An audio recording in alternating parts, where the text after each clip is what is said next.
Hello mga day, welcome to my mini vlog. Actually, noong December 7 pa nga itong video na 'to, ngayon ko nga lang mai-edit. Saka iisip ko nga ng aking pre-demo teaching, hindi ko na nga naisipang makapag-edit-edit pa nga ng mga video-video. Dahil siyempre gumawa rin ako ng lesson plans and instructional materials. At siyempre pinag-aralan ko rin yung aking topic. Hindi naman gano'n ka-perfect yung aking pre-demo teaching pero ang importante is nakapasa din. Ewan ko nga lang kung next year makapag-edit-edit pa ako ng mga videos kasi nga practice teaching na nga namin yun. Sana nga po ay makapasa ako ngayong fourth year na ito at hindi na nga ako umulit ng mga subjects pa kasi napakadami na talaga yung mga pinagdaanan ko sa pag-aaral na 'to, pati nga po yung mga gastos grabe na. Pero natural lang talagang magastos sa pag-aaral kasi nga gumawa nga ng bata sobrang magastos, pag-aaral pa kaya?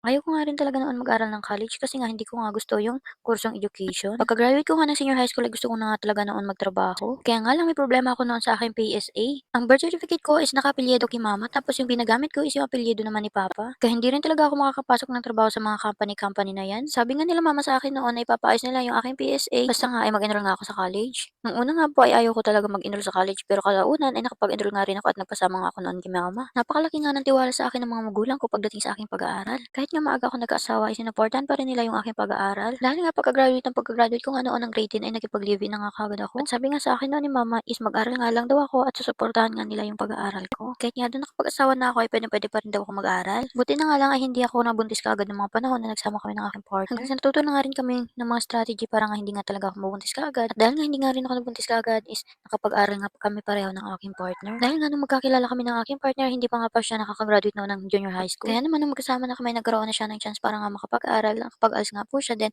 in-enroll ko nga siya dito sa amin ng senior high school. Then nakagraduate na nga rin po siya. Naging working student nga po siya ng mga panahon nag-aaral nga siya. At kahit papaano ay sinusuportahan din siya ng kanyang mga magulang at ako rin ay sinusuportahan ng aking mga magulang sa aking pag-aaral. At nang makagraduate na nga po siya, ay siya na yung nagpapaaral sa akin ngayon. Mula third year ako hanggang ngayong fourth year. Halos gusto ko na nga pong huminto sa pag-aaral at mag-drop na nga lang po dahil nga po sa sobrang nahihirapan nga ako. Tingnan lang, meron ako mga tao nakapaligid sa akin na napaka-supportive na nila sa akin. Lalong-lalo na yung aking partner, napaka-supportive niya. Siya lahat ng nakakaalam ng mga reklamo sa buhay and everything.